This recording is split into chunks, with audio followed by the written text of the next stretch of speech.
শিক্ষার্থীরা, তোমাদেরকে ক্লাসে স্বাগত জানাচ্ছি। তোমরা কি শুনতে পাচ্ছ আমাকে? Yes, sir. তোমাদের উপস্থিতি এখনো অনেক কম, অনলি 51। ফর্মালি এটাই তোমাদের সঙ্গে লাস্ট ক্লাস, এটাই বলেছি গত সপ্তাহে। দিস ইজ 25th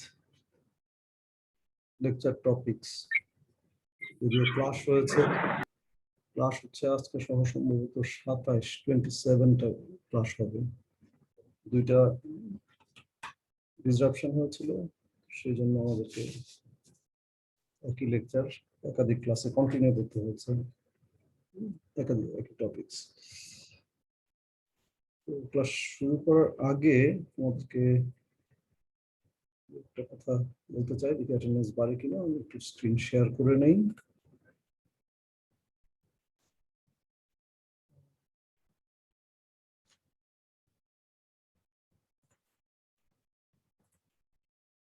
তোমাদের গতদিন লাস্ট যে ক্লাস টেস্ট ছিল সেইখানে 83 এবং সম্ভবত 36 এই দুজন বলেছিল তাদের সমস্যার জন্য তারা দিতে পারেনি। যাই হোক, আমি এখানে যারা ক্লাস টেস্ট দেয়নি তাদের একটা লিস্ট, মানে আমার রেকর্ড অনুযায়ী সেটা আমি তোমাদেরকে দেখাচ্ছি। এটা যেহেতু রেকর্ডে থাকবে, তোমরা দেখুন। তোমরা স্ক্রিন দেখতে পাচ্ছ, তাই তো? স্ক্রিন দেখতে পাচ্ছ না? স্যার দেখা যাচ্ছে। হ্যাঁ, আমার রেকর্ড অনুযায়ী এই আইডি গুলো স্টুডেন্টরা ক্লাস টেস্ট দেয়নি। সিটি 1 এবং সিটি 2 এই দুটো আমার ক্লাস টেস্ট। ওটা অবস্থিত দিকেরটা আমি জানি না, উনি বলবেন। তবে সিটি 1-এ কেউ কোনো প্রবলেমের কথা বলোনি। সিটি 2-তে তোমাদের কিছু স্টুডেন্ট বলছিল তাদের নিজেদের বা পরিবারের কোভিড এর কারণে তারা পরীক্ষা দিতে পারছে না। তার মধ্যে দুজন আমার রেকর্ডে আছে, 83 and 36। তো এখানে তোমাদেরকে যেটা অ্যাডমিনিস্ট্রেশন থেকে জানানো হয়েছে যে কারো যদি অসুবিধা থাকে, হ্যাঁ, তাহলে সে যেন তার একটা ডকুমেন্ট প্রোভাইড করে আমাকে, এবং যাদের এরকম অসুবিধা ছিল এখানে তাদের জন্য আমি, শুধু তাদের জন্য যারা ক্লাস টেস্টটা দিতে পারেনি, সিটি 2, সিটি 1 নিয়ে কারো কোনো অসুবিধা ছিল না, সেটা নিয়ে কোনো বলেনি। সিটি 2 এটা আমি অ্যারেঞ্জ করতে পারি লাস্ট উইকে। Is it clear? সিআররা আছো তো নাকি?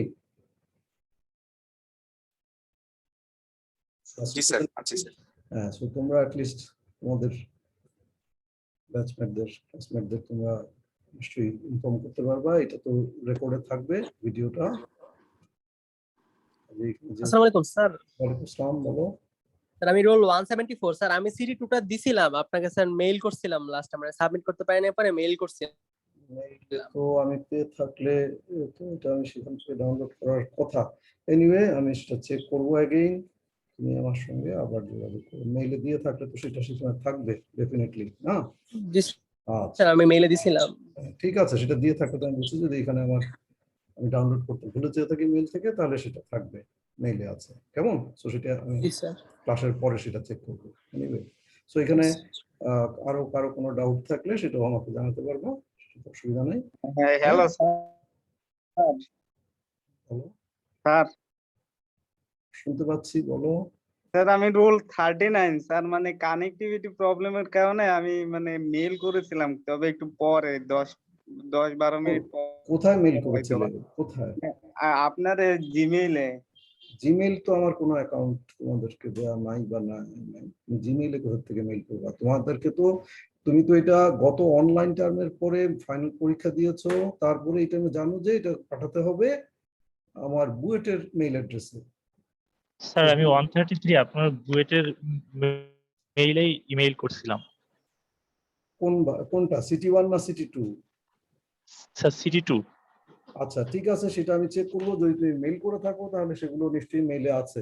ওকে, আমি মেইল থেকে যতটুকু খেয়াল করে মেইল থেকে আমি ডাউনলোড করেছি, যারা এখানে পাও নাই বলেছো, কারণ আমি রেকর্ড করেছিলাম। তারপরেও আমি চেক করব। ওকে, সেটা তো তাহলে মেইলে থাকার কথা তুমি যদি পাঠিয়ে থাকো। ওকে, আর যাদের কোভিড নিয়ে সমস্যা ছিল, যেমন আমাকে 83 and 36, তারা আছো নাকি আজকে? তারা, আমার মনে পড়ে এই দুটো রুম আমার লেখা ছিল তোমার একটা কাগজে, এই মুহূর্তে সামনে নেই। তো এরা বলেছিল যে এদের সমস্যা আছে, এছাড়াও যদি আরো কোনো সমস্যা থাকে তাহলে আমাকে একটা কোভিড ডকুমেন্ট, যেটা আমাদের বুয়েটের মেইল অ্যাড্রেসে পাঠাবা তোমরা, and requesting for makeup city। তো সরি এটা স্যার, মানে আমি ভুল বলেছিলাম, ওই মানে বেটে মেলেই আমি পাঠিয়েছিলাম। বুয়েটের মেইলে পাঠালে সেটা থাকবে, আমি চেক করে দেখবো। আবার কত রোল তোমার? 39 রোল 39। 39। ওকে, সেটা থাকলে তো আর সেটা ওখান থেকে মুছে যাওয়ার কথা না, ওটা তো ওখানেই থাকবে। জি ওকে ওকে। তো মানে এই যে বলছি যে এই যে বুয়েটের মেইলে পাঠাতে হবে, এই জিনিসটা তো আজকের জিনিস না, এটা গত টার্মের তোমাদের জানার কথা। সো এগুলো যদি কেউ মিস্টেক করো তাহলে আমাদের জন্য এটা হ্যান্ডেল করা ডিফিকাল্ট। ওকে, সো তোমাকে তোমার জিনিসগুলো জানতে হবে, আমি জানি না বললে এইসব হবে না যে কোনো সময়। আর এটা এই টার্মের প্রথম জিনিস না। ওকে, সো এখানে এইটুকু কথা শেষ। দ্বিতীয় কথা হচ্ছে তোমাদের একটা অ্যাসাইনমেন্ট দেবো আজকে। সেই অ্যাসাইনমেন্টটা আজকে ক্লাসের উপরে, আজকে যা কভার করছি তার উপর, সেই ম্যাটেরিয়ালের উপর ভিত্তি করে, এবং এটা তোমাদের এই সেমিস্টার কবে পর্যন্ত? 30 তারিখ নাকি? এই মাস পর্যন্ত, তাই তো? তোমাদের এই সেমিস্টার জি স্যার, 30 তারিখ পর্যন্ত। 30 তারিখ পর্যন্ত। ঈদের পরেও এক সপ্তাহ আছে। তো আমি তোমাদের তোমাদের যদি কোনো রিকোয়েস্ট থাকে only then I take class, otherwise no. মানে এগুলো হচ্ছে তোমাদের কোনো ডিসকাশন থাকলে সেরকম, সেটা ম্যান্ডেটরি না, কোনো অ্যাটেন্ডেন্স থাকবে না। হ্যাঁ, বা আমি কোনো ক্লাস এমনিতে নেব না, আজকে শেষ হয়ে যাবে। তবে এই অ্যাসাইনমেন্টটা যেটা আজকে দিব, এটা আমি তোমাদেরকে লম্বা সময় দিচ্ছি। সেটা সম্ভবত ঈদের পরে তো 30 তারিখ, 30শে জুলাই, সেটা হচ্ছে শুক্রবার। এটা 24 তারিখে আবার ছুটি, সো মেবি 25 বা 26 এরকম সময় পর্যন্ত থাকবে। হ্যাঁ, 25 জুলাই and 12 noon, এরকম। 12টা বললে দিনে আর রাতের একটা সমস্যা বাজে নুন এবং ইয়েতে এমপিএম এ, ওখানে সিস্টেমে। সো আমার মনে হয় এটা তাহলে 11 AM।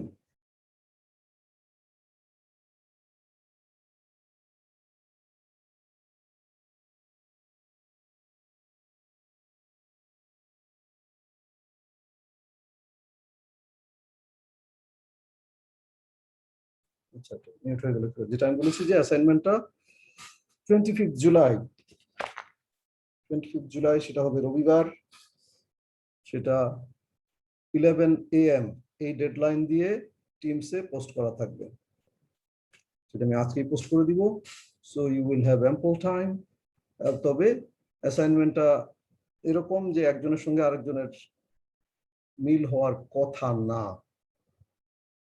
আমি জাস্ট ডিসকাস করবো সেটার উপর ভিত্তি করেই, so that is important for you to here.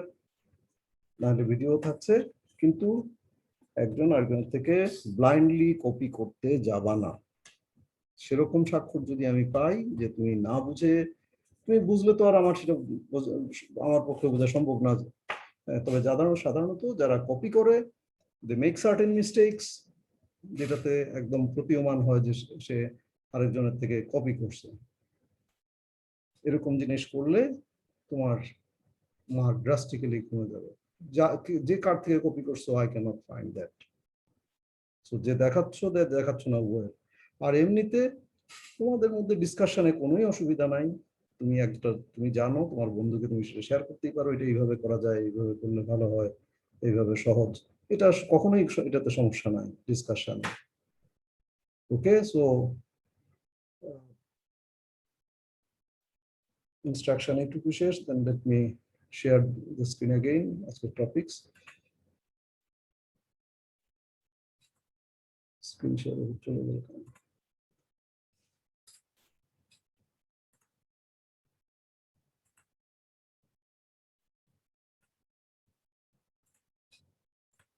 তোমরা এখন স্ক্রিন দেখতে পাচ্ছ আজকের টপিকস? জি স্যার, দেখা যাচ্ছে। ওকে, সো আজকে যেটা আলোচনা করছি আমরা, দিস ইজ নিউমার্কস ইনফ্লুয়েন্স চার্ট, এবং এটা মেইনলি আমরা ব্যবহার করি, মেইনলি বলবো না, এটা অ্যাডভান্টেজ বলতে পারি। applicable to determine the increment in stress at a depth from the loading surface due to any arbitrary shape of loading. আমরা রেক্টেঙ্গুলার, সার্কুলার এরিয়া এরকম জিনিসের জন্য ক্লোজ ফর্ম সলিউশন ডিরাইভ করেছি, দেখেছি।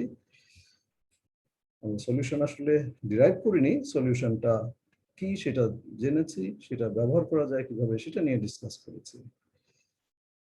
যদি এমন হয় আরবিটারি শেপ, অনেক বিল্ডিং এর প্ল্যানই আঁকা বাঁকা, রেগুলার না, এবং এখন অনেক বিল্ডিং এর নিচেই ম্যাট ফাউন্ডেশন অথবা মাল্টিপল কলাম মিলে একটা কম্বাইন্ড ফুটিং, সেটাও আঁকা বাঁকা ট্রাপিজয়েডাল, তো সেরকম ক্ষেত্রে তাহলে স্ট্রেস বের করবো কিভাবে সেটার একটা ওয়ে যে ছিল না তা না, এক্সিস্টিং যা পড়ানো হয়েছে সেইখান থেকে একটা ওয়ে ছিল, তারপরেও there are other mechanism, এটা influence chart, সেটা this is one a process to do that.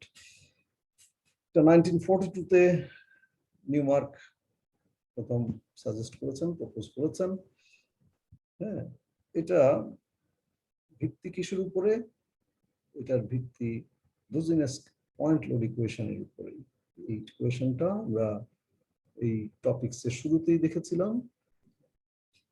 বুজিনেস্ক সে একটা ইকুয়েশন দিয়েছে যে হোমোজিনিয়াস আইসোট্রপিক ইলাস্টিক মিডিয়াম এর ক্ষেত্রে জেড ডেপথ নিচে সারফেস অফ লোডিং থেকে, যেখানে pressure q, uniform pressure q, এবং সেটা যদি একটা সার্কুলার এরিয়া হয়, লোডিং এরিয়া হয়, তাহলে সিগমা জি বাই কিউ, এটা হচ্ছে এরকম একটা এক্সপ্রেশন।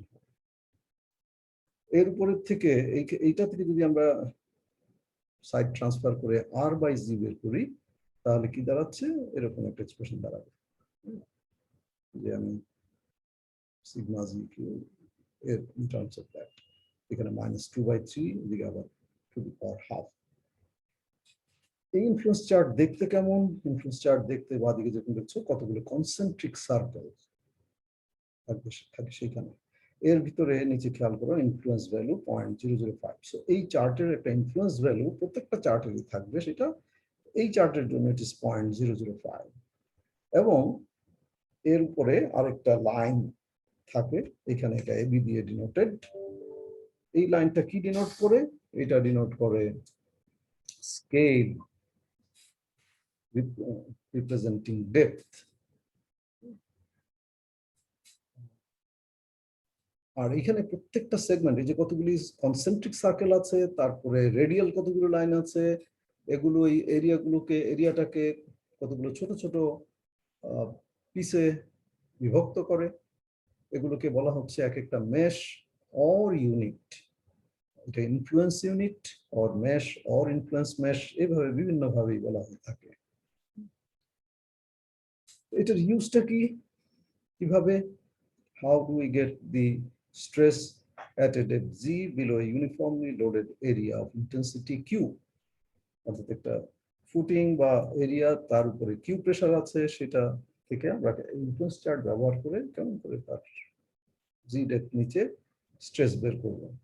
অবশ্যই ইনক্রিমেন্ট ইন স্ট্রেস বা ইনক্রিজ ইন স্ট্রেস, ওভারবার্ডেন এখানে হিসাব করা হচ্ছে না, আগে বলছি। যেটা করা হবে, we have to draw a plan of the loaded area using a scale. আমরা প্ল্যান আঁকতে গেলে, স্কেলে আঁকতে গেলে একটা স্কেল সিলেক্ট করতে হবে, সেই স্কেলটা এই ক্ষেত্রে কি হবে, such that the length of the line on the chart is equal to the depth. আমি যেই ডেপথে স্ট্রেস বের করতে চাচ্ছি এই লাইনটা সেই ডেপথটা ইন্ডিকেট করবে।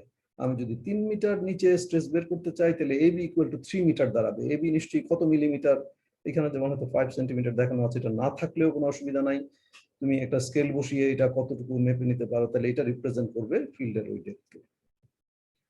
তো এটা সাধারণভাবে ট্রেসিং এ আঁকা হতো আগে, ট্রেসিং পেপারে। কেন ট্রেসিং পেপারে? যাতে নিচের জিনিসটা দেখা যায় এটা কোথাও প্লেস করলে। সো এটা আঁকার পরে the plan is placed on this chart. এই চার্টের উপরে যেমন এখানে একটা এক্সাম্পল হিসেবে দেখানো হচ্ছে, এটা একটা লোডেড এরিয়া, তার বাউন্ডারিটা ড্যাশ দেখানো হচ্ছে। সো এটা কেমন ভাবে প্লেস করা হবে? এমন ভাবে প্লেস করা হবে যে আমি এই চার্টের যেই পয়েন্টের ভার্টিক্যালি যেই পয়েন্টের নিচে স্ট্রেস চাচ্ছি সেই পয়েন্টটা এই চার্টের সেন্টারে থাকবে, সেটা এখানে স্টেপ 2 তে বলা হয়। তো এটাকে এইভাবে প্লেস করা হলো যে এই পয়েন্টে আমি স্ট্রেস চাচ্ছি এই লোডেড এরিয়ার, তাহলে সেই পয়েন্টটা এখানে এই সেন্টারে থাকবে। থাকার পর তাহলে এখন কাউন্ট করতে হবে, যেটা স্টেপ 3 তে বলা হচ্ছে টু কাউন্ট, যে এখানে কয়টা ঘর সে কভার করলো, number of mesh covered by this plan. Count the number of mesh of the chart including fractions, কারণ এখানে দেখো কতগুলো ঘর সে পুরোপুরি কভার করেনি, যেমন এগুলো পুরো কভার করেছে কিন্তু কতগুলি ঘর পুরো কভার করেনি। সো সেগুলো সহ ফ্র্যাকশন সহ এটা কাউন্ট করতে হবে। দেন we can calculate the stress, increase in stress, simply by the influence factor into number of mesh into Q. So it's very simple. এটা আসলে ইন্ডিকেট করছে একটা মেশের জন্য ইনফ্লুয়েন্স কতখানি সেটা ইন্ডিকেট করছে ইনফ্লুয়েন্স ভ্যালুটা। তো এখানে যদি 100টা মেশ কভার করে তাহলে 100 into influence value into q, এই লোডের এরিয়াতে প্রেসার কত সেটা। It's quite simple to use. তো এখনকার দিনে ট্রেসিং পেপারে না এঁকে আমরা যখন কম্পিউটার স্ক্রিনে আঁকি স্কেলে, সেটাও আমরা প্যান করে নিয়ে বসাতে পারি এরকম ব্যাপার। That's quite easy. তো তোমাদের যে অ্যাসাইনমেন্টটা এর উপরে থাকবে সেটা অবশ্য তোমরা গ্রাফ পেপারে আঁকবে, দেন সেটাকে স্ক্যান করে অ্যাসাইনমেন্ট সাবমিট করবে। আচ্ছা, এখানে যেটা বলা হচ্ছে অলরেডি বলেছি যে ইনফ্লুয়েন্স ভ্যালু 0.005, এটার কোনো ইউনিট নাই। What does it mean? It means if loaded with uniform pressure Q,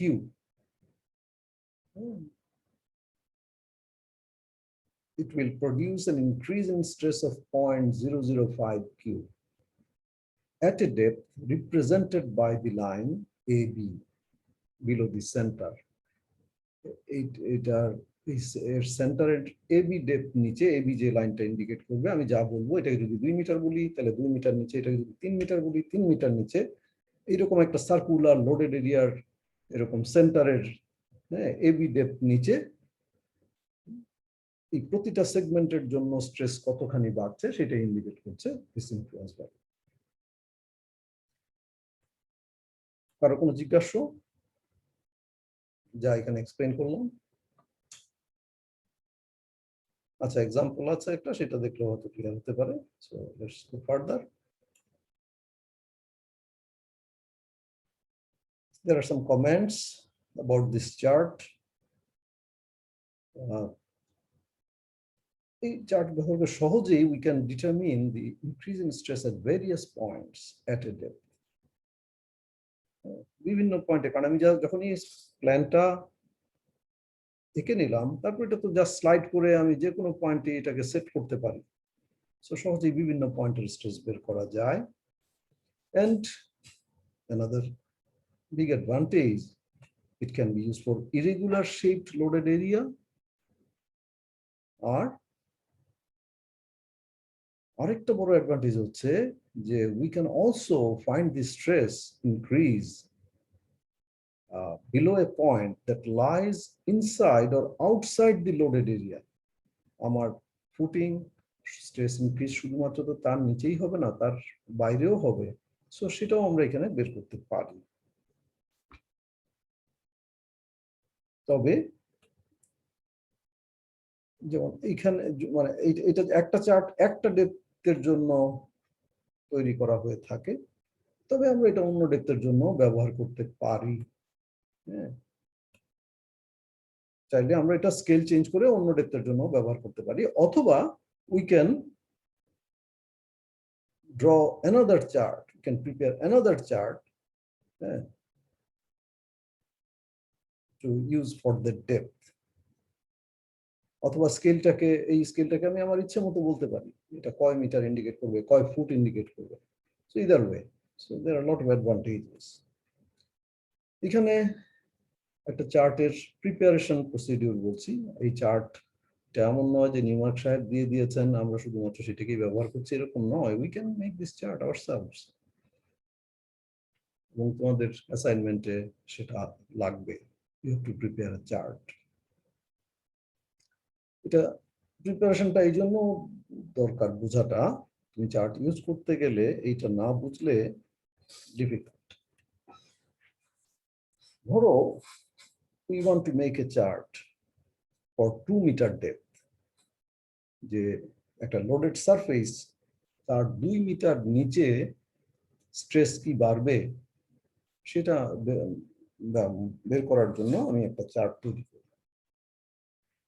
সেক্ষেত্রে first what we have to do, we have to select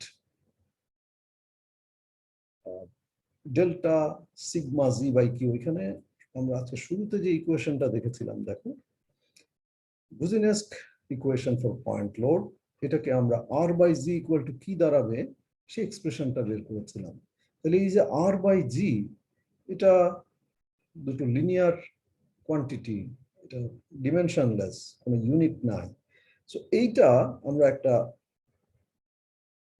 এটার মান কত থেকে কত হতে পারে, এটার মান কিউ যদি 0 হয় তাহলে এই অংশটা sigma G by q is infinity, নাকি এটা আনডিফাইন্ড হয়ে যায়। আর যদি ইনফিনিটি হয় তাহলে কি হয়, এটা আমরা আগেও দেখেছি, 0 হলে এটা আনডিফাইন্ড। আর এটা ইনফিনিটি হলে কি হয়,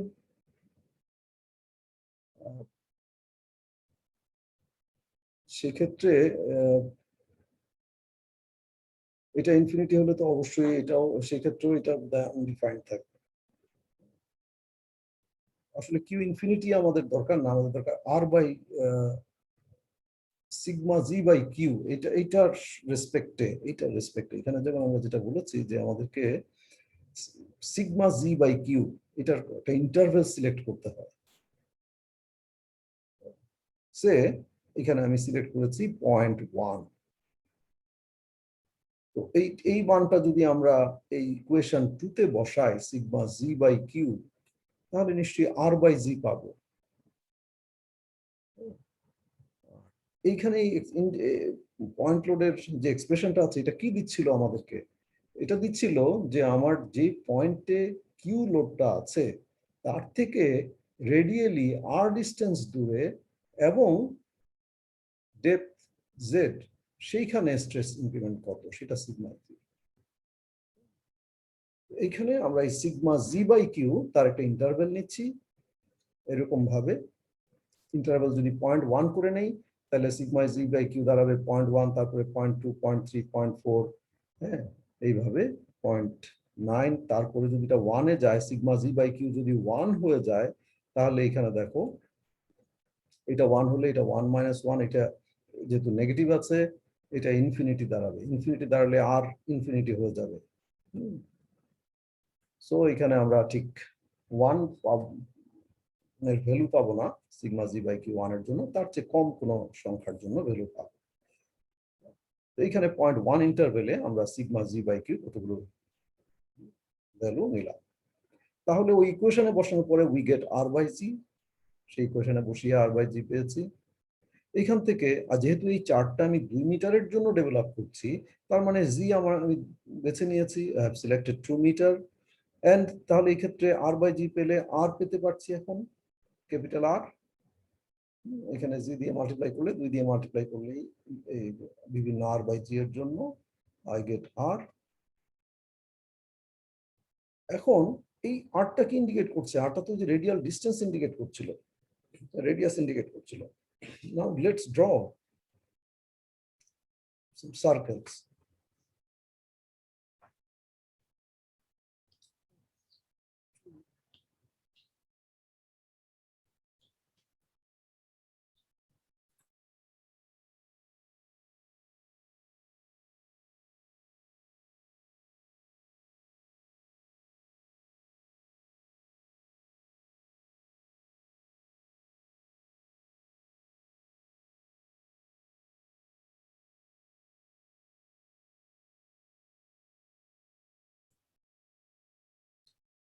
ডিপার্টমেন্টের ফোন সেজন্য আমাকে হলো। ওকে, সো আর আমরা বের করতে পারলাম। Now have to select some scale, এটা আঁকার জন্য, এই রেডিয়াস গুলো আঁকার জন্য। আচ্ছা, এই ইকুয়েশনটা এটা পয়েন্ট লোডের উপর ভিত্তি করেছিল, ইকুয়েশন ফর পয়েন্ট লোড আছে।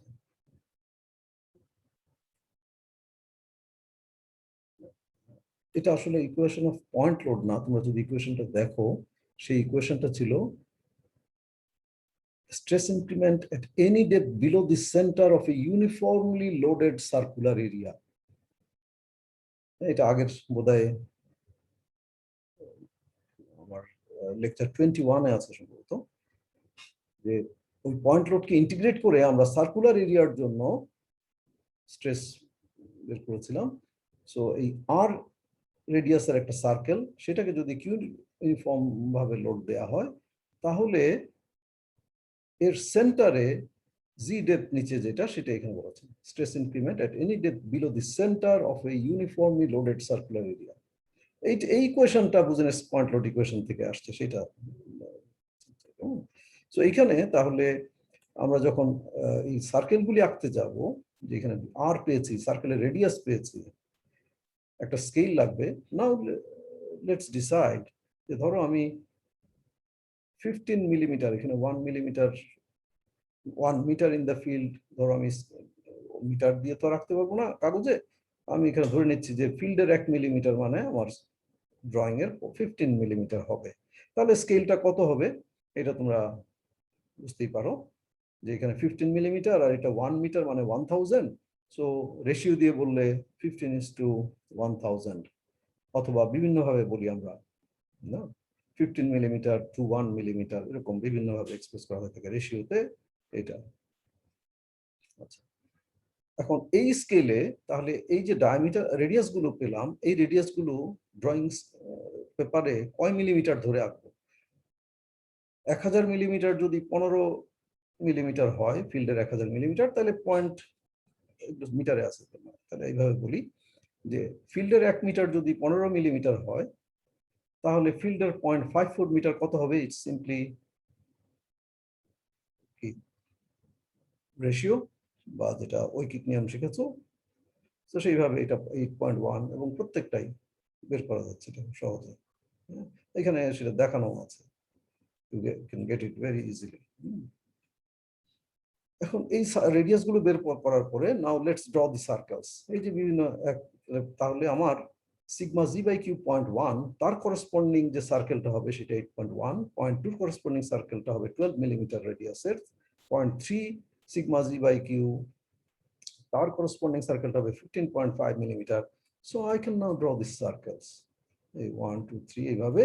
এখানে কয়টা নিয়েছি আমরা? 0.1 ইন্টারভেলে 0.1 থেকে 0.9 পর্যন্ত, সো 9টা সার্কেল আমরা এখানে পেয়েছি। এবং এইখানে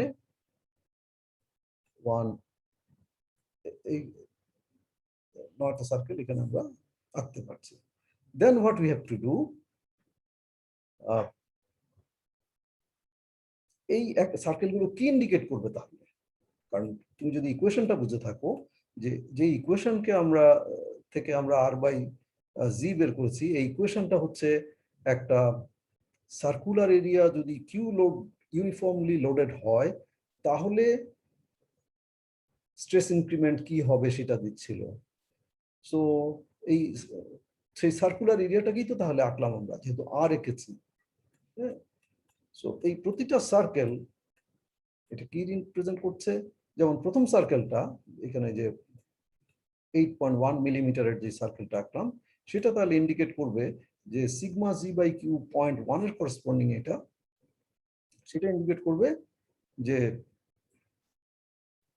0.1 কিউতে যদি লোড দেওয়া হয় তাহলে 2 মিটার ডেপথে, এই চার্টটা যেহেতু আমরা 2 মিটার ডেপথের জন্য তৈরি করেছি, 2 মিটার ডেপথে সেন্টারে 2 মিটার ডেপথে স্ট্রেস ইনক্রিমেন্ট কত হবে এই পুরোটা লোডেড থাকলে। এরকম ভাবে সেকেন্ড সার্কেলটা সেটা রিপ্রেজেন্ট করবে যে 0.2 কিউ ইউনিফর্মলি লোড যদি থাকে তাহলে স্ট্রেস ইনক্রিমেন্ট কি হবে সেটাকে রিপ্রেজেন্ট করবে। এবং সেই স্ট্রেস ইনক্রিমেন্টটা কোথায়, এই সার্কেলের সেন্টারে, শুধু সেন্টারে বললে হবে না, সেন্টার থেকে 2 মিটার নিচে এরকম, এবং সেটা রিপ্রেজেন্ট করবে কারণ সেখানেই সেটাই সিগমা জেড বাই কিউ। তো সিগমা তুমি যদি কিউ এটা যদি এখন কিউ দিয়ে মাল্টিপ্লাই করো, সিগমা এই 0.2 কিউ দিয়ে মাল্টিপ্লাই করো তাহলে এটা কি দাঁড়াচ্ছে, সিগমা জি আসবে 0.2 বা এই 0.1 এটার করসপন্ডিং যেটা সেটার জন্য আসবে 0.1। সো ওই সার্কেলটা রিপ্রেজেন্ট করছে তখন 0.1 ইনক্রিমেন্ট ইন স্ট্রেস যদি কিউ লোডেড থাকে, কারণ sigma G by q equal to যেহেতু 0.1। এইভাবে সবগুলো সার্কেল তাই রিপ্রেজেন্ট স্যার বলো। স্যার এখানে 1 নম্বর সার্কেলটাই প্রতিটা পয়েন্টেই স্যার 0.1 কিউ, তারপর 2 নম্বর সার্কেলে 0.2 কিউ এরকম স্যার? প্রতিটা পয়েন্ট তো না, এই সার্কেলটা কিউ প্রেসার দিয়ে যদি লোডেড থাকে তাহলে এই সার্কেলের সেন্টারের 2 মিটার নিচে জি স্যার 0.1 স্ট্রেস হবে, তাই নয় কি? এখানে যে ইকুয়েশনে সিগমা জি বাই কিউ 0.1 পাচ্ছো, তার মিনিংটা কি? তুমি এখানে এই যে এই ইকুয়েশনটাতে তুমি যখন আর এর মান বসাচ্ছ একটা, তখন সেখানে কি পাও? Sigma G by q. এই সিগমা জি বাই কিউ কোথায়? সেন্টারে। এই জন্যই যে বেসিক গুলো বোঝা ইম্পর্টেন্ট, কেমন? এই জন্য শুধু অঙ্ক করার চেয়ে বেসিক গুলো বোঝা। সো এটা আমাদেরকে দিচ্ছে যে প্রতিটা সার্কেল যদি কিউ লোডেড থাকে ইউনিফর্মলি, তাহলে ওই সার্কেলের সেন্টারে 2 মিটার ডেপথে স্ট্রেস ইনক্রিমেন্ট কত হবে সেটাই দিচ্ছিল এই জিনিসগুলো, সিগমা জি বাই কিউ, কেমন? তো সেই সার্কেলটাকে আমরা আসলে একটা স্কেলে এঁকেছি, এইটুকুই। এখন let's draw certain radial lines, certain number of radial lines. এইখানে আমরা কয়টা রেডিয়াল লাইন এঁকেছি? 8টা। এটা বিভিন্ন চার্টে বিভিন্ন হতে পারে। এখানে আমরা দেখো এক একটা কোয়াড্রেন্টকে দুই ভাগ করেছি। সো 4টা কোয়াড্রেন্টে 8টা ভাগে ভাগ হয়েছে। তো তাহলে এই এক একটা মেশ, সেটার ইনফ্লুয়েন্স কি দাঁড়াবে? এখন তুমি যদি একটা সার্কেল চিন্তা করো, এই সার্কেলে কয়টা ভাগ আছে? প্রত্যেকটা সার্কেলে 8 ভাগ আছে। তো এই পুরো সার্কেলটা যদি 0.1 ইনক্রিমেন্ট ইন স্ট্রেস রিপ্রেজেন্ট করে, 0.1 কিউ ইন্ডিকেট করে, 0.1 কিউ, তাহলে 8 ভাগের করলে এক এক ভাগ কতটুকু রিপ্রেজেন্ট করবে? 0.1/8 কিউ, তাই তো? Actually that gives the influence number, the contribution of each mesh or unit area. So এখানে যেমন এই আমাদের এখানে sigma G by q uniform ছিল না? কত নিয়েছিলাম আমরা? শুরুতেই নিয়েছি কত? এই delta sigma G by Q কত? 0.1। আচ্ছা, এখন ডেল্টা সিগমা কি ইন্ডিকেট করছে? ডেল্টা সিগমার মানেটা কি? ধরো এইটা আমার 0.1 এর জন্য 1 নম্বর সার্কেল, দ্বিতীয় সার্কেলটা কতর জন্য? 0.2 এর জন্য, সিগমা জি বাই কিউ 0.2 এর জন্য। তাহলে delta sigma G by Q কত হবে? 0.2 মাইনাস 0.1 ইকুয়াল টু 0.1। একইভাবে 2 আর 3 এর মধ্যে যদি তুমি চিন্তা করো, তাহলে দেখো প্রতিটা ক্ষেত্রেই কিন্তু ডিফারেন্সটা আমরা সমান রেখেছিলাম। আচ্ছা, 2 আর 3 এর মধ্যে যদি চিন্তা করো, ডেল্টা সিগমা জি কিউ পার্থক্য কত? সেটাও 0.1। তারপর 0.3, 0.4, এখানেও 0.1, ইউনিফর্ম। আমরা শুরুতেই বলেছি যে we have taken delta sigma G by q as 0.1। এটা ইউনিফর্ম রাখতে হবে চার্ট আঁকতে গেলে।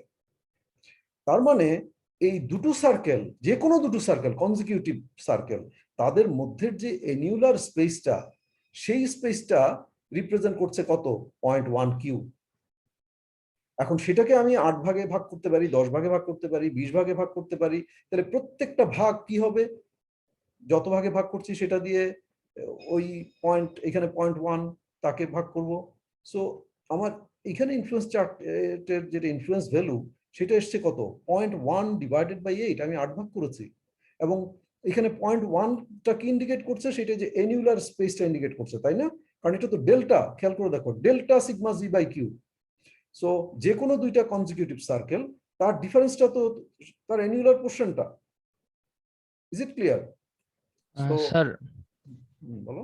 স্যার এখানে স্যার যে রেডিয়ালি স্যার আমরা নিলাম স্যার, তো রেডিয়ালি 1 এর একদম 2 মিটার নিচে আমরা 0.1/8 স্ট্রেসটা পাবো স্যার, এরকম মানে যে 8 ভাগ করলাম ওই 8 ভাগের যে কোনো লাইন বরাবর যদি আমি 1 নম্বর সার্কেলের চিন্তা করি, তাহলে ওইটার নিচে 2 মিটার নিচে 0.1/8।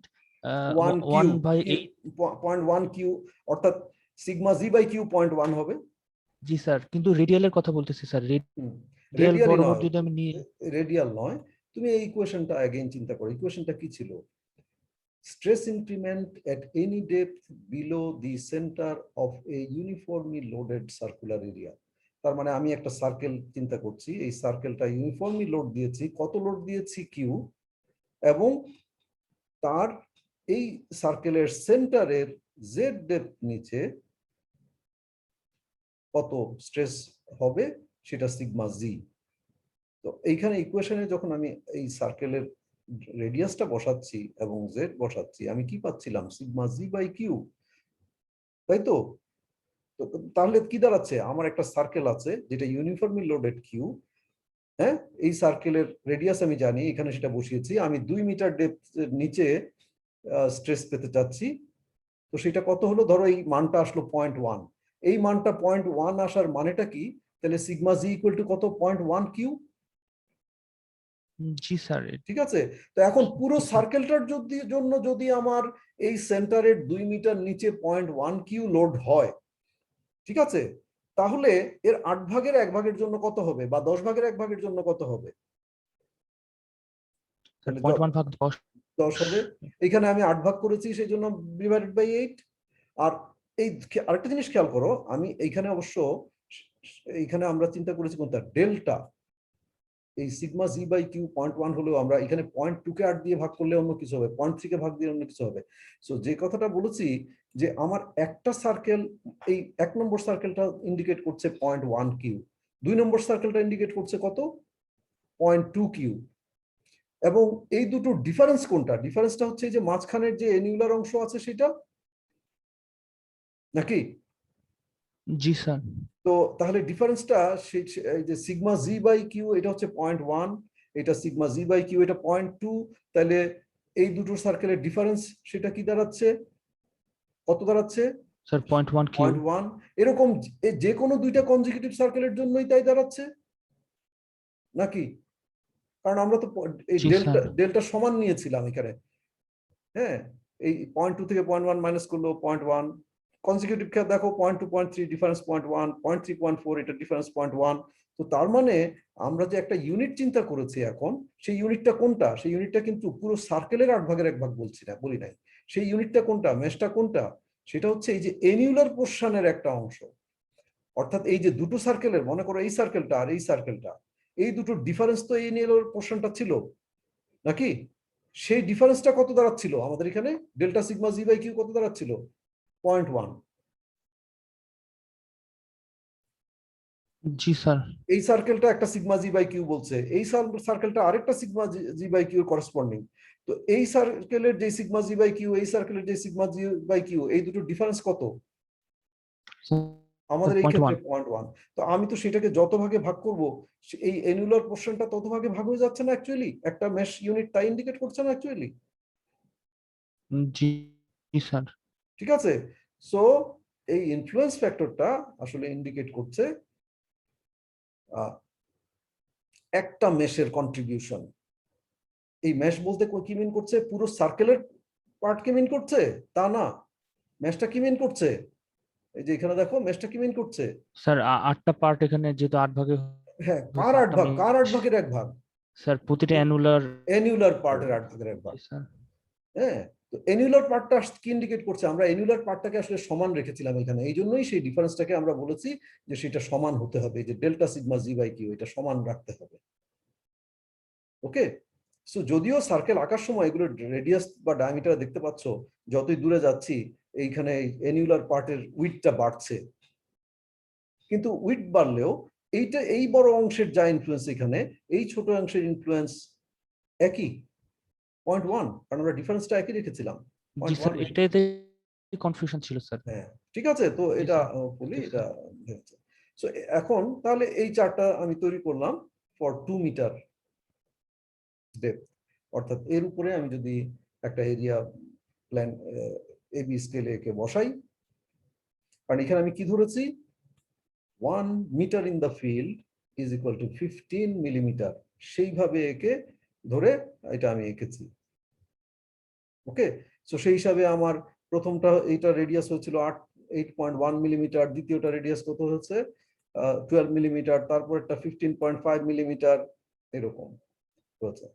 সো সেটা তুমি স্কেলে কম্পাস দিয়ে আঁকতে পারো, এটা কম্পিউটারে আঁকাও এখন ইজিয়ার।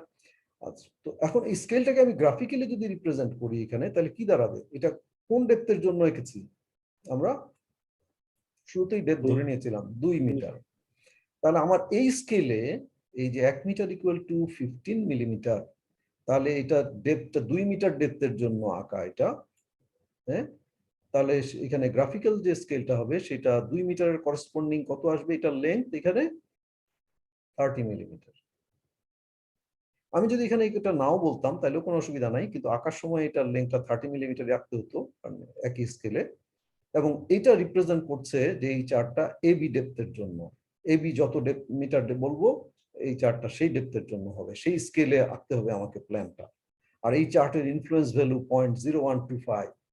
হ্যাঁ, এখানে সেটা পেয়েছিলাম আমরা 8 ভাগে ভাগ করেছিলাম, এবং সিগমা জি বাই কিউ ছিল আমাদের, delta sigma G by Q ছিল 0.1, সো 0.1 ডিভাইডেড বাই 8 সেটা ছিল আমাদের ইনফ্লুয়েন্স ফ্যাক্টর, যেটা আসলে ইন্ডিকেট করছে এই প্রতিটা অ্যানিউলার পোরশনের একটা ডিভিশন বা একটা মেশ, সেটার ইনফ্লুয়েন্স কতখানি এখানে, মানে এইটা যদি লোডেড হয় কিউ দিয়ে, তাহলে সেটার জন্য এই সেন্টারের এই এবি ডেপথ নিচে কতটুকু বাড়বে, স্ট্রেস বাড়বে।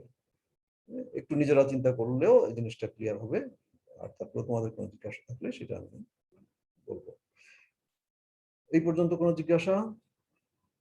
আচ্ছা, সো এইটা এই চার্টটা আঁকতে পারি আমি আমার প্রয়োজন মতো। খেয়াল করো, এটাকে যদি আমি এখন অন্য ডেপথে ব্যবহার করতে চাই, আমি এটা 2 মিটারের জন্য রেখেছি, can I use it for any other depth?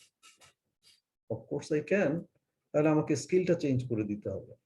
স্কেলটাকে যেমন আগে এটা 2 মিটারের জন্য রেখেছি, এখন যদি আমি 3 মিটার ডেপথের জন্য এটাকে ব্যবহার করতে চাই, তাহলে এখন আমাকে বলতে হবে এই এবি ডিস্টেন্সটা 3 মিটার ইন্ডিকেট করে। 3 মিটার ইন্ডিকেট করে এই কথার মানে কি তাহলে স্কেলটা একই থাকবে, আগের মতো আর একই থাকবে? আগে যেটা এই 30 মিলিমিটার 2 মিটারকে রিপ্রেজেন্ট করতো, এখন আমি যদি এটাকে 3 মিটার ডেপথের জন্য বের করতে চাই, চার্টটাকে কনভার্ট করতে চাই, তাহলে শুধু স্কেলটাকে আমি কনভার্ট করে নিলেই হবে। তাহলে এখন এই 30 মিলিমিটার লেন্থ এটা ইন্ডিকেট করবে 3 মিটার। এবং সেটা যদি করি তাহলে সত্যিকার অর্থে দেখা যায় যে এই স্কেলে, নতুন যে স্কেল, সেই স্কেলটা দাঁড়াবে এখানে এখন যে 30 মিলিমিটার ইকুয়াল টু 3 মিটার। তার মানে 10 মিলিমিটার রিপ্রেজেন্ট করবে, ড্রয়িং এর 10 মিলিমিটার রিপ্রেজেন্ট করবে ফিল্ডের 1 মিটার, এবং স্কেলটা তখন কত হয়ে যাবে? এটা 1000, 10:1000, মানে 1:100 হয়ে যাবে স্কেলটা। হ্যাঁ, যেখানে আগে ছিল কত এরকম নাকি স্কেলটা কত ছিল 15:1000 বা 1:67, সেটা হয়ে যাবে এখন 1:100। এবং সেই স্কেলে তুমি যদি ওই আর বাই জির ভ্যালুগুলো থেকে তুমি আবার আর এর মান বের করো, হ্যাঁ, বের করে এই স্কেলে তুমি কনভার্ট করে দেখো, দেখবা যে আসলে তখন তাহলে একই দাঁড়াচ্ছে। এই ড্রয়িং আঁকার জন্য আমার এই নতুন স্কেলে রেডিয়াস গুলো একই দাঁড়াচ্ছে। খেয়াল করে দেখো, এখানে 8.1 ছিল, 12 ছিল, 15.5 ছিল, খেয়াল করে দেখো এখানে তাই ছিল যে 8.1, 12, 15.5, অন্যগুলো যদি খেয়াল করো দেখবা যে সেগুলো সব একই আছে। তার মানে আমি স্কেল চেঞ্জ করার ফলে আমার এই চার্টটা আর চেঞ্জ করতে হচ্ছে না, শুধু স্কেলটা চেঞ্জ করতে হচ্ছে। আর উল্টাভাবে কি করতে পারতাম, আমি আবার নতুন আরেকটা স্কেলে আবার নতুন ভাবে আঁকতে পারতাম, সেটা আরেকটা। তো তার দরকার কি, আমি যদি একটাকে আঁকি সেটাকে অন্য স্কেল, জাস্ট স্কেলটা কনভার্ট করে নিলেই ব্যবহার করতে পারছি। So, এইটা ব্যবহার করে এখানে একটা এক্সাম্পল দেখাচ্ছি, যে একটা column footing 2.5 metre by 3 metre, এটা স্কেলে আঁকা নাই, এর উপরে 600 কিলোনিউটন লোড আছে। হচ্ছে যে এখানে let's determine the increasing stress at a depth of 1.5 metre below point P. P কোথায় আছে, সেন্টারে। আর এটা হচ্ছে 2 মিটার নিচে। তো এইখানে হোয়াট ইউ ক্যান ডু, আমাদের এই ইনফ্লুয়েন্স চার্টটা 2 মিটারের জন্য আমাদের তৈরি করা ছিল, তাতে অসুবিধা নাই। যখন 1.5 মিটার এটা করতে যাব, তাহলে আমাকে কি করতে হবে, এখানে এই এবি যে লেন্থটা আছে সেটা এখন 1.5 মিটার হবে। সেই হিসাবে আমি এই প্ল্যানটাকে এখানে এঁকেছি। আমার এটা স্কেল কত সেটা চিন্তা না করলেও চলবে, স্কেল দেওয়া না থাকলে অসুবিধা নেই, এবি লেন্থটাকে আমি মেপে নিতে পারি, এটা কত মিলিমিটার, সেটা এখন আবার হবে 1.5 মিটার। তো সেই অনুযায়ী আমি এটাকে এঁকেছি। একে এইটাকে এখন, এটা স্কেল ড্রয়িং, দেখো এটা স্কেলে নাই বলে একদিকে খুব বেশি লম্বা মনে হচ্ছিল, কিন্তু চোখে এদিকে 3 মিটার, এদিকে 2.5 মিটার। তো এইটা দেন এটাকে প্লেস করা হলো, কোথায় পি পয়েন্টে বের করতে হচ্ছে। সো এমন ভাবে এটাকে আমি এখন এখানে প্লেস করছি, এটা কম্পিউটারে আরো সহজ, এটাকে তো ধরে নিয়ে এইভাবে প্যান করে নিয়ে বসানো যায় ওয়ার্ডে বা কিছুতে, এটা অবশ্য পিডিএফ, এখানে সেটা হবে না। তো এটা এখানে নিয়ে বসিয়েছি, বসালে তাহলে, যেটা ট্রেসিং পেপারের জন্য আঁকা হয়, বসালে এখানে তাহলে কতগুলি ঘর সেটা এখানে কাউন্ট করে নিতে পারছে। কারণ প্রথম সার্কেলের ভিতরে সবগুলোই আসছে 0 to 1, তা 1 to 2 সেখানে 20 সবগুলো আসছে, হ্যাঁ 3 4 5 6 না 5 এর পর্যন্ত সবগুলোই আসছে। দেখো 5 পুরো সার্কেলটাই ভিতরে আছে, 5 পর্যন্ত 4 to 5 এখানে কয় ভাগে ভাগ করা, এটা 20 ভাগে ভাগ করা, 1 2 3 4 5, এক একটা কোয়াড্রেন্ট 5 ভাগ, 4টা কোয়াড্রেন্ট 20 ভাগ, এবং এটার ইনফ্লুয়েন্স ফ্যাক্টর আছে 0.005। হ্যাঁ, তো এই চার্ট অনুযায়ী এখানে মোট দেখা যাচ্ছে 127.5। এখানে যে বাইরের গুলো, ধরো এখানে এই এটা কত নম্বর সার্কেল, 6 আর 7 যদি দেখো, হ্যাঁ এইখানে এইটা এখানে চিন্তা করে এটা দেখা যাচ্ছে এটা একটা ইউনিট হয়, এখানেও আর একটা ইউনিট হয়, তারপরেও কিছুটা থাকে। তো সেইভাবে করে একটা কাউন্ট করতে পারো, যেখানে আমি দেখাচ্ছি তোমরা মিলাতে পারো, এটা কিছু কম বেশি হতে পারে, তাতে অসুবিধা নেই। সো যেটাই বলছি যে ব্লাইন্ডলি করবা না, আরেকজন একটা টুকলিফাই করবা না, তোমার জাজমেন্টে যেটা আসে সেটা তুমি করবা। হ্যাঁ, এবং কতটা ইউনিট এখানে হলো সেই অনুযায়ী তারপরে এখন this the number I got, influence factor দেওয়া আছে, এবং স্ট্রেস ইনক্রিজটা কত সেটা আমার লাগবে স্ট্রেস বের করতে, সেটা কত, তাহলে এখানে স্ট্রেস ইনক্রিজটা কত, 600 ডিভাইডেড বাই এরিয়া, সেটা হচ্ছে 80 kPa, that is Q, and it's quite simple then. Influence factor into number of mesh into Q at 51 kPa. আর এখন আর দ্বিতীয়টাতে যেটা বলা হচ্ছে সেটা হচ্ছে 2 metre below point Q. Point Q কোথায়, পয়েন্ট কিউ হচ্ছে এই কর্নারে। তাহলে 2 মিটার বিলো, তাহলে আমার স্কেলের এবি এখন রিপ্রেজেন্ট করতে হবে 2 মিটার। তো সেই স্কেলে এটা আঁকলে এটা ছোট হয়ে গেছে, কারণ হ্যাঁ সে স্কেলে এঁকে এইটাকে আবার এখানে বসানো হচ্ছে। আমি এইখানে বসেছি, তুমি এই পাশে বসালেও কোনো অসুবিধা হতো না, আরেকজন এই পাশে বসালেও কোনো অসুবিধা হতো না, এটা একটা কর্নার। হ্যাঁ সেরকম অবশ্যই এটা অন্য পাশে বসানো যাবে কি, এই পাশটাতে বসানো যাবে না, এটা কিউ যেহেতু এই পয়েন্টটা এই দিকেই বসাতে হবে। এটাকে এখানে আনলে এই পয়েন্টেই বসবে, এটা কিউটা সেন্টারে থাকবে। তো সেইভাবে করে এখন এখানে আগেই কাউন্ট করে নেওয়া হয়েছে, কাউন্ট করে নিয়ে simple, I don't think that there is something more to explain. এই যে সলিউশন গুলো, এগুলো বুজিনেস সলিউশনের উপর ভিত্তি করে এসছে, নিউমার্ক চার্টও তাই এসছে, এছাড়াও আরো অন্যান্য সলিউশন আছে। আমি এটা জাস্ট তোমাদের উপলব্ধি করার জন্য যে that is not the only solution, এখানে ওয়েস্টারগার্ডের সলিউশনও আছে, এটা তোমাদের মুখস্থ করার দরকার নাই।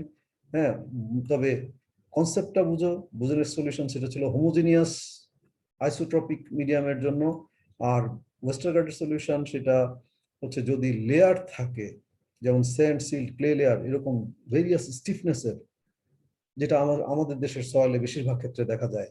হ্যাঁ, তো সেরকম ক্ষেত্রে, অথবা যেমন আমরা রোডের নিচে সাবগ্রেড, সাববেস এরকম ব্যবহার করি বিভিন্ন ম্যাটেরিয়ালের, বিভিন্ন স্টিফনেসের, বিভিন্ন থিকনেসের, তো সেখানের তার এটা আইসোট্রপিক আর থাকে না, এটা অ্যানাইসোট্রপিক হয়ে যায়, হাইলি অ্যানাইসোট্রপিক হয়ে যায়। এরকম ক্ষেত্রে ওই বোজেনস্কের সলিউশন তা কোশ্চেনেবল হতে পারে। ওয়েস্টারগার্ড এটাকে অ্যাকোমোডেট করে নিয়ে সে ইকুয়েশন ডিরাইভ করেছে। আমাদের ইকুয়েশনের ভিতরে যাওয়ার দরকার নাই, কেমন করে আসলো সেটার দরকার নাই, কিভাবে সে আসলে বেসিকটা জানি। এবং এটাও কি দিচ্ছে দেখো, একই রকম একটা ইকুয়েশন দিচ্ছে। হ্যাঁ, এটাও sigma z for a point load q at a radial distance r, এটা বুজেনস্কের যেমন ইকুয়েশন ছিল সিগমা জি এর, সেও এটাও পয়েন্ট লোডের জন্য। এবং এখানে মিউ আছে, মিউ হচ্ছে পার্সেন্স রেশিও, তোমরা সেটা জানো, এসএম করে এসছো। তো যদি আমরা ল্যাটারালিটাকে ধরি যে ল্যাটারালি রিস্ট্রেইন, মানে ল্যাটারাল ডিরেকশনে কোনো ডিফরমেশন আর চেঞ্জ হবে না, তাহলে mu zero, mu can be taken as zero, এটা জিরো বসালে তাহলে এইটা দাঁড়াচ্ছে সিম্পলিফাইড ইকুয়েশন, যেটা অনেকটা বুজেনস্ক ইকুয়েশনের মতো। কিউ বাই পয়েন্ট লোডের ইকুয়েশনে দেখো, বুজেনস্কের যে ইকুয়েশন সেটা হচ্ছে এইরকম, আর যদি তুলনা করে দেখো কাছাকাছি চেহারারই কিছু একটা। এখানে যে কিউ বাই, এখানেও জেড স্কোয়ার আছে, এখানেও জেড স্কোয়ার আছে। এটা হচ্ছে সিম্পলিফাইড ফর্মে, এখানে এই অংশটাকে হচ্ছে K W for Westergaard q by z square. আর বুজেনস্কের যে ইকুয়েশনটা তোমরা যদি আখের ইকুয়েশন দেখো, লেকচার দেখো, তাহলে K B into q by z square এরকম বলা যেতে পারে। আইডেন্টিক্যাল ইকুয়েশনই দাঁড়ায় প্রায়। এখানে দুটো আলাদা ফ্যাক্টর শুধু বলা যায়, একটা ওয়েস্টারগার্ডের, একটা বুজেনস্কের। এবং এটাকে কম্পেয়ার করলে দেখা যায় যে কে বাই বি, এটাকে এখানে প্লট করা হচ্ছে এগেইনস্ট আর বাই জি, এদিকে ইনফ্লুয়েন্স ফ্যাক্টর, দুজনের জন্য দুটো ইনফ্লুয়েন্স ফ্যাক্টর, একটা কে ডাব্লিউ, একটা কে বি বা বুজেনেস। এটা প্লট করলে দেখা যায় যে অ্যাবাউট 1.5 এর পরে